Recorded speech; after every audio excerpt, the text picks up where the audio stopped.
Ishmael Chapter 3, Sections 5, 6, 7, and 8. I told you yesterday that the story the people of your culture are enacting is about the meaning of the world, about divine intentions in the world, and about human destiny.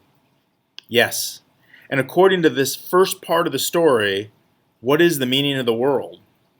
I thought about that for a moment. I don't quite see how it explains the meaning of the world.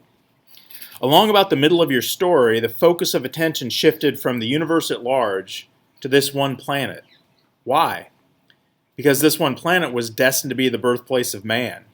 Of course, as you tell it, the birthplace of man was a central event, indeed the central event, in the history of the cosmos itself. From the birth of man on, the rest of the universe ceases to be of interest, ceases to participate in the unfolding drama. For this, the earth alone is sufficient. It is the birthplace and home of man, and that's its meaning. The takers regard the world as a sort of human life support system, as a machine designed to produce and sustain human life. Yes, that's so. In your telling of the story, you naturally left out any mention of the gods because you didn't want it to be tainted with mythology. Since its mythological character is now established, you no longer have to worry about that. Supposing there is a divine agency behind creation, what can you tell me about the gods' intentions? Well, basically, what they had in mind when they got started out was man. They made the universe so that our galaxy could be in it. They made the galaxy so that our solar system could be in it. They made our solar system so that our planet could be in it. And they made our planet so that we could be in it. The whole thing was made so man would have a hunk of dirt to stand on. And this is generally how it's understood in your culture, at least by those who assume that the universe is an expression of divine intentions. Yes, obviously, since the entire universe was made so that man could be made, man must be a creature of enormous importance to the gods. But this part of the story gives no hint of their intentions toward him.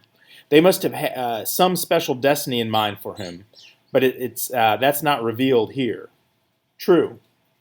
Every story is based on a premise, is the working out of a premise. As a writer, I'm sure you know that. Yes, you'll recognize this one. Two children of warring families fall in love. Right, Romeo and Juliet. The story being enacted in the world by the takers also has a premise, which is embodied in the part of the story you told me today. See if you can figure out what it is. I closed my eyes and pretended I was working hard, when in fact I knew I didn't stand a chance. I'm afraid I just don't see it. The story the levers have enacted in the world has an entirely different premise, and it would be impossible for you to discover it at this point. But you should be able to discover the premise of your own story. It's a very simple notion and the most powerful in all of human history. Not necessarily the most beneficial, but certainly the most powerful. Your entire history, with all its marvels and catastrophes, is a working out of this premise. Truthfully, I can't even imagine what you're getting at. Think.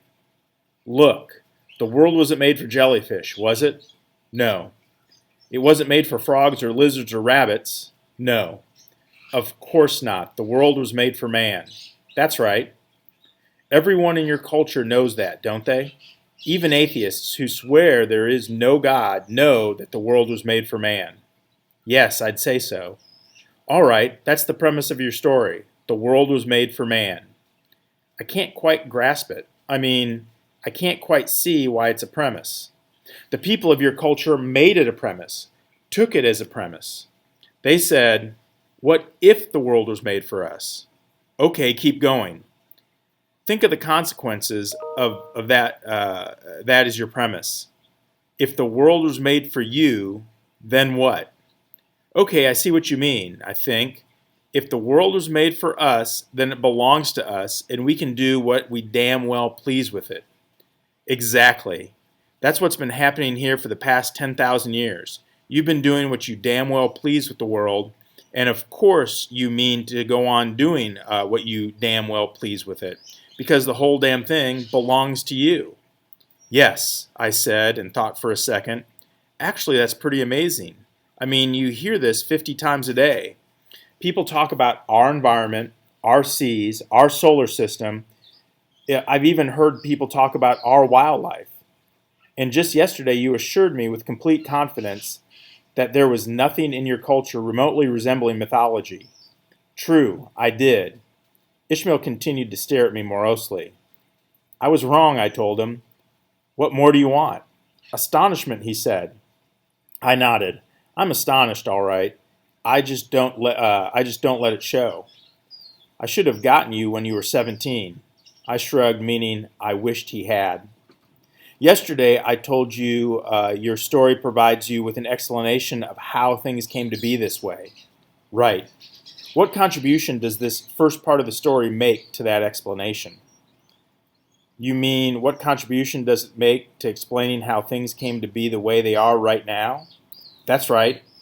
Offhand, I don't see how it makes any contribution to it.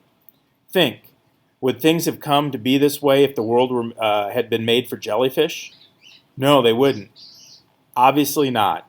If the world had been made for jellyfish, things would be entirely different. That's right, but it wasn't made for jellyfish. It was made for man. And this partly explains how things came to be this way. Right, it's sort of sneaky way of blaming everything on the gods. If they'd made the world for jellyfish, then none of this would have happened. Exactly, Ishmael said. You're beginning to get the idea. Do you have a feeling now for where you might find the other parts of this story, the middle and end? I gave this some thought. I'd watch Nova, I think. Why? I'd say that Nova was doing the story of creation. The story I told today would be the outline. All I have to do now is figure out what they do, how they do the rest. Then that's your next assignment. Tomorrow I want to hear the middle of the story.